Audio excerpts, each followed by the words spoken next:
So we've had a great walk, we've seen lots of things, but the only thing we haven't seen on the whole walk are any koalas. So what just happened, babe? We're stuck on the way into the marina. We hit the bottom and we're just sitting here. I just thought I'd sit still for a little while.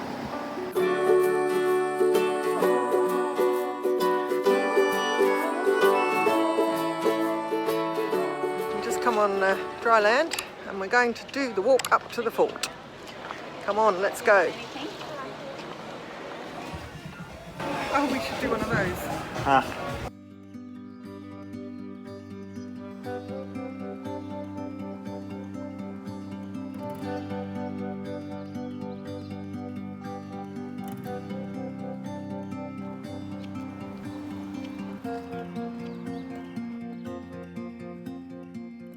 That's the number that the wildlife have to ring in case they're cautioned.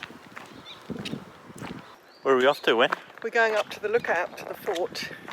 There's a World War II gun emplacement up there. We're going to go and have a gecko at. Yeah. You know my interest in WW2 paraphernalia in Australia. So yeah, we're going to go up and have a look at it. Yeah. Beautiful day for it. That's so pretty. Yeah, it's overcast, it's not sunny at all, so it's a nice day for a walk. Catch you up there. See ya.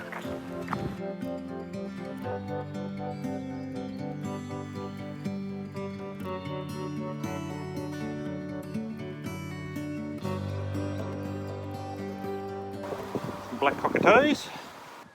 And one there on a stick. I forget. Oh, red-tailed black cockatoo.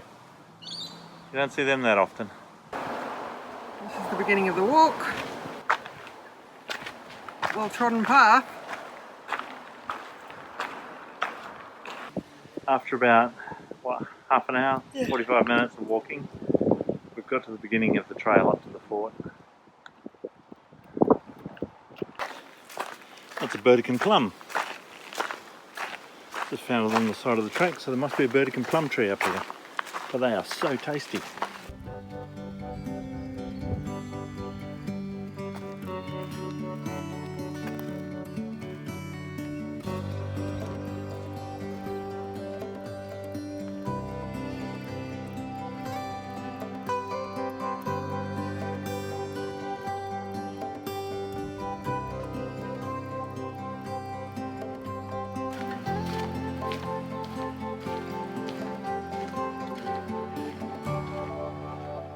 So this is this.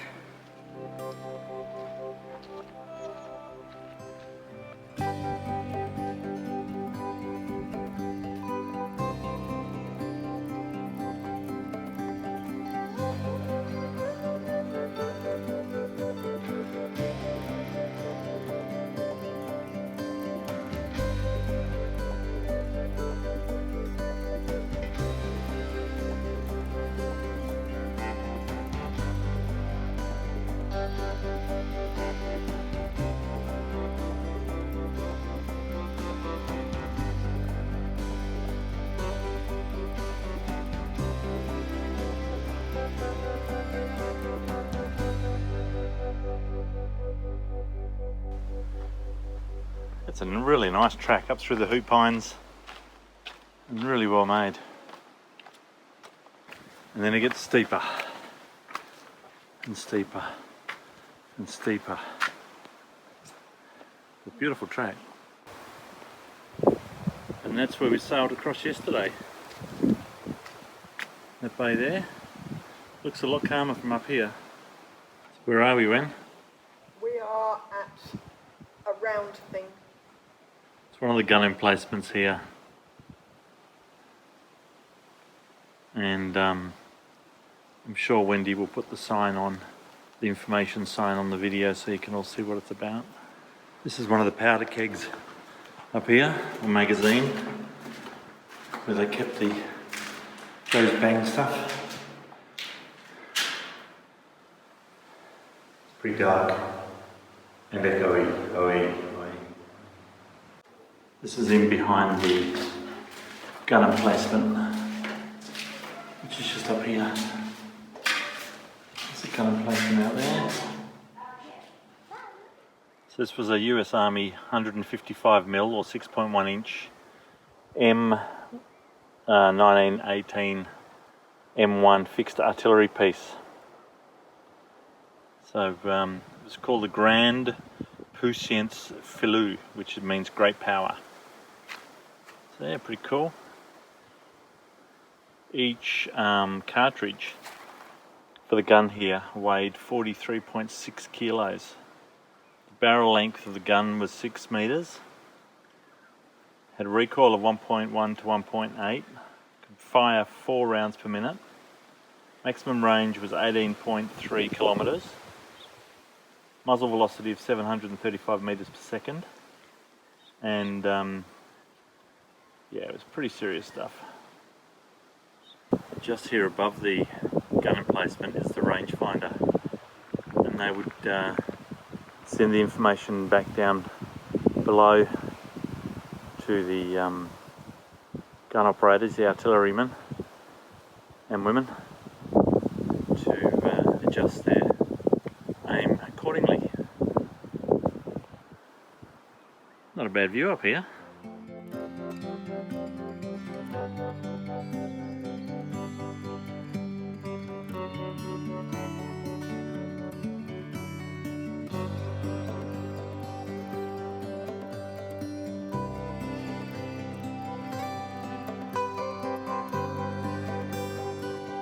This is up where the rangefinder is. As you can see down below is where the gun emplacement was. These look like some of the original WW2 World War II steps leading up to the fort. There's the fort right at the top.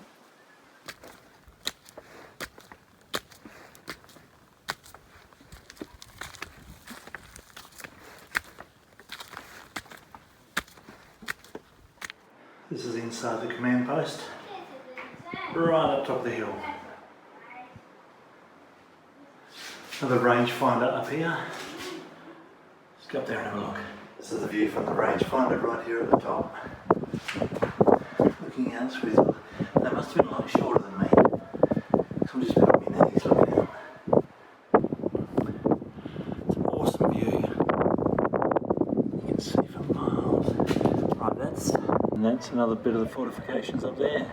That's where we're going to go next.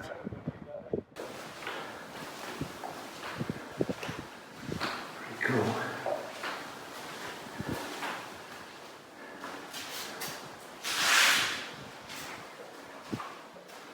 The original Morse code keys.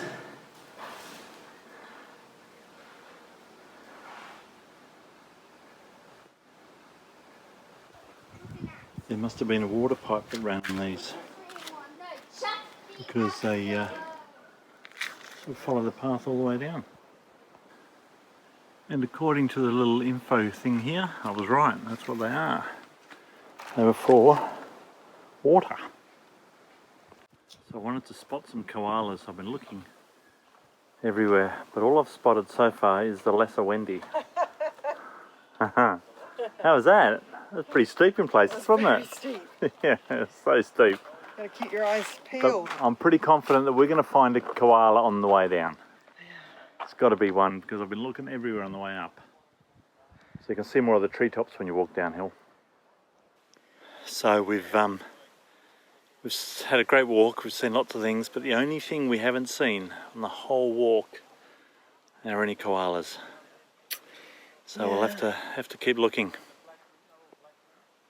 They call me Eagle Eye Magnus because as we were walking along, look what I found. Oh, yeah. Well, he's got his eye open just a little bit. How cute is this little fella? Hey? Fast asleep. In his little spot. Yeah, he's so cute. They're tiny. I never knew they were that small one.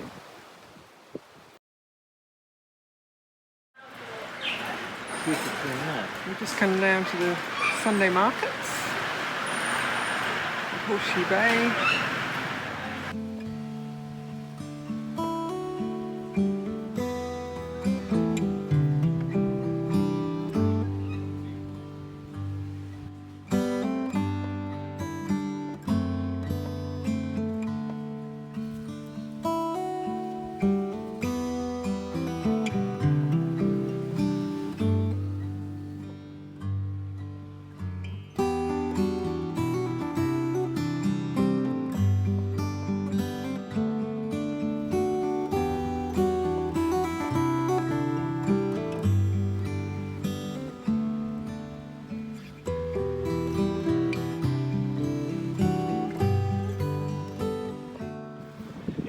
Queensland, you'll see these everywhere. On the beach is vinegar.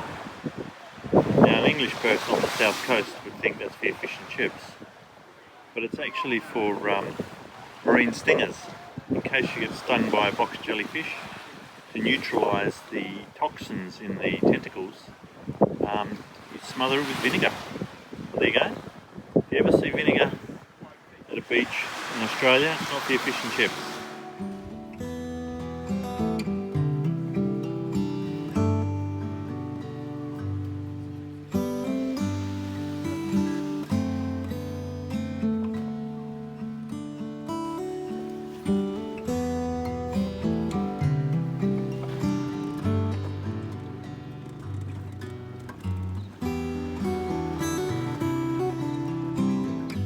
Fireplace there. There's no fires.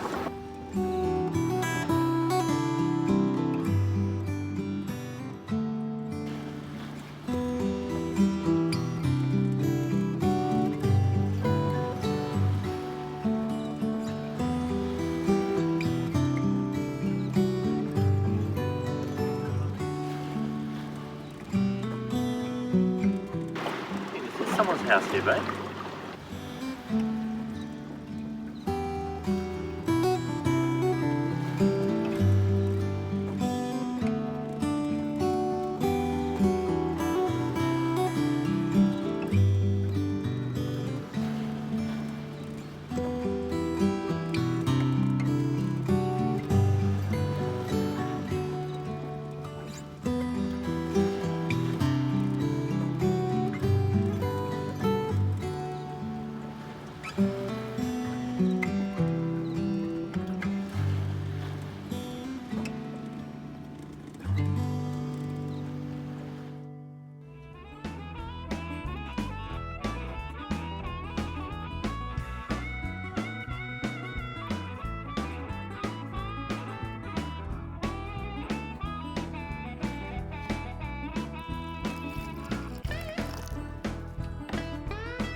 Not too shabby.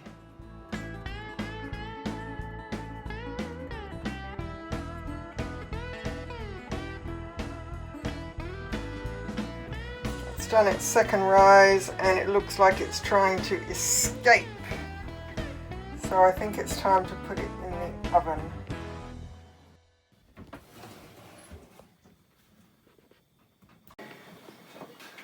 It's trying to get out.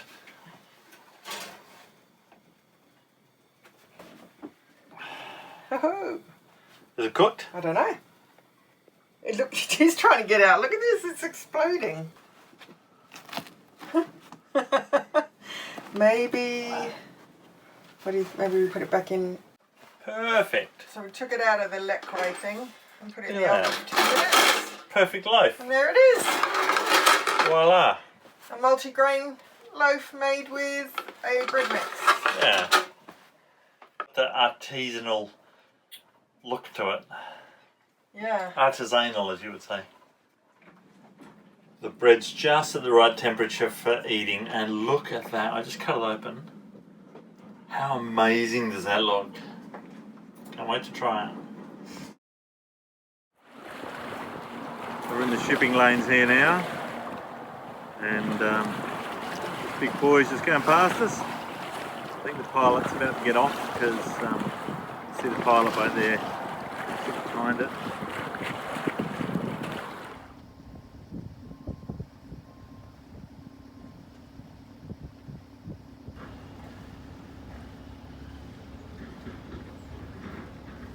So what just happened, babe?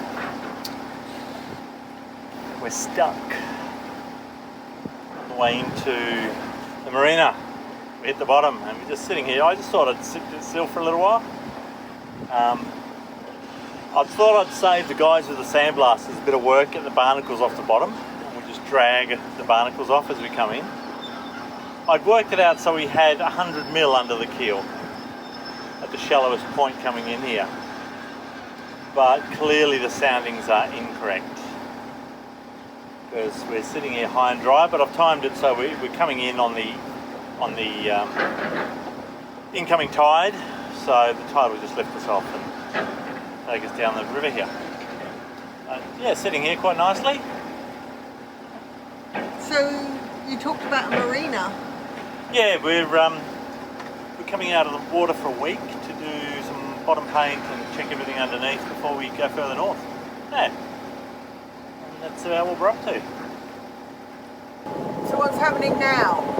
We're just getting slowly pushed to that side of the channel, to the rocks. So I've just got it in gear and we're just gently just sort of hopping forward in little 1-inch sections into what I believe to be a deeper part of the channel. Anything to report? Yeah, we're off the sand, we're off the mud, but the sounder still says 0. And yeah, the heart rate has now slowed down a little bit. Hopefully that's the shallowest spot. 0.1, so it's getting deeper. We've now got that much under the kit. At least we scraped the barnacles off. That's good, we didn't end up in the wall. We were so close. Yeah. That's where we're going. That's home for a week. It's very shallow over there.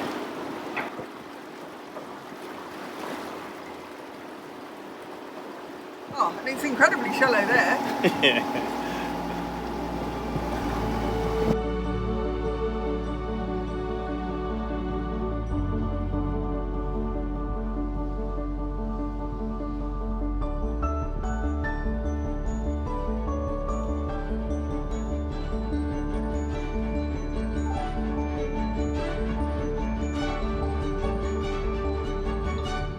Here we are, we're in the dock just waiting to go out of the water tomorrow. And it's all go here. There's fishing boats and tugs and cranes and barges and warships, and it's a tiny little bay, but it's just full of stuff. Yeah, so quite interesting. What do you want to say, babe? I just wanted to say that for the last, 2-3 weeks, I've been moving this toilet from the port settee, which when we're underway, it's a safe spot so it won't break, to the starboard settee. So tonight is the last time it's going to get moved, because while we're up on the hard stand, we are going to actually install this bloody toilet. So there we go. We move for the last time to there. The only place you go now is into the head. And tell me what else you maybe did for the last time today. Oh, so many. Can you flick that light on? So I'm gonna get wine. And we need light. It's a bit dark. We're celebrating with That's a beautiful bottle of French Cab Sav that's very old. I thought we'd celebrate. Oh, just getting comfortable in the city. Right. Yeah, lots of final things today. Today was the last time that I accidentally put my finger through the mizzen. Which I happens. didn't know that. Oh yeah, it happens daily. It's so worn now that every time I go to pack it away or go to pull it to pack it between the lazy jacks, I pull it and it goes and it just tears. I sort of push it back and I keep putting my finger through it, and I actually tore the main again today. Didn't know that. Packing that away. And when I went forward coming in here before we got bogged, I had to pack the headsail away, which is a horrible job because you're up bouncing around out in the bowsprit. I'm not going to sound too whingy, but it is a horrible job and I hate it. So today was the last time that I have to do that, because while we're up in the hard, we're going to put the furler on, the headsail furler, and slow down your sails on. Because we just went up to the office here before they closed, because we just arrived, and we're out on a pontoon in the water still. And went up to the head office just to check in and say good day and get a key for the dunny and stuff. And I said, you've got some boxes here for me, haven't you? 4 boxes. And she said, yeah, lots of stuff. I said, yeah, they're our new sales. So they have arrived. We've had confirmation. So yeah, I won't have to drop that hanked on headsail anymore. We can just pull a furling line and it goes and it just rolls up. And we can do the same with the staysail. It just rolls up. And when we drop the main, it'll actually drop as a sail instead of a wet sponge. And when I pack the mizzen away, I won't accidentally tear it and put my finger through it. So pretty excited about these new sails. Pretty excited. And pretty excited about toilet. Well, Wendy's very excited about getting a proper toilet with a push button instead of pump and turn valves and leak and stuff. So a proper just push, job done. What else we're going to do? I've got so many little jobs to do. Sinks. Oh yeah, we've ordered the new sinks today. So they will arrive because these ones leak like sieves and are too deep, because now that we're a bit overweight on this boat, we're a real cruising boat, the water level is just above the sink, so it never drains.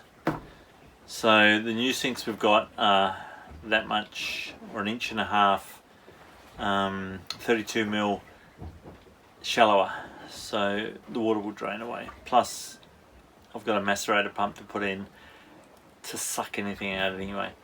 So new sink, new toilet, new sails. A really good highlight of the sinks is that they'll have a plug. Yeah, we'll actually be able to, because you can't get a plug to fit these sinks. No. We tried all over the world. We've tried everywhere we've been, from Panama to Australia. Even the universal plug that fits anything doesn't fit. So we'll have a plug, it won't leak anymore. Like, poor old engine, poor old Izzy the engine, she cops all the dregs from the sink because the sinks leak like sieves. I've got to make new battery trays, glass some battery trays up. I'm going to glass the plinth, the toilet plinth in before the new toilet goes on. We're putting some new sand hose in and a new Y changeover switch, because that broke when, that's a long story, won't go into that. That broke. What other jobs we've got to do while we're up here, Wen? We're going to black the bottom of the boat. Anti-foul. Oh, they don't call it black. That's narrowboat. Black's narrowboats, yeah. Yeah, that's just standard. Check all the through holes. Check all the through holes and check the rudder bearing. Get new taps for the galley. Oh yeah, we've got a new tap in the galley, and so we can minimise the number of taps. Yeah, flick mixer instead of a old school one. Yeah. Yeah, lots of little jobs while we're up on the hard. Yeah, it's going to be busy. But for now, we're still in the water. Yeah, that's about it. And what's special about tonight? Oh, tonight is the 26th of May. It's our youngest daughter's birthday. So happy birthday, Ems. Yeah. Oh, and it's a super flower blood moon and a total lunar eclipse. Pretty rare event. It only happens like every 4 weeks. 4 years. So that's happening tonight. So we've set the alarms. We're going to go out there and take a heap of photos during the eclipse. So far, fingers crossed. That's Swedish way of crossing your fingers. If any of you didn't know that, it's called håll tummarna, which is translated to hold your thumbs. So in Sweden, you don't cross your fingers; you hold your thumbs. But anyway, so going to cross fingers that there are no clouds. It's looking good at the moment, and I picked the spot here to tie up to the pontoon so that we get a perfect view to the east, because that's where the moon comes up in the east, of course. And I'm just blathering on now, so that's it from me, and that's it from him. See ya.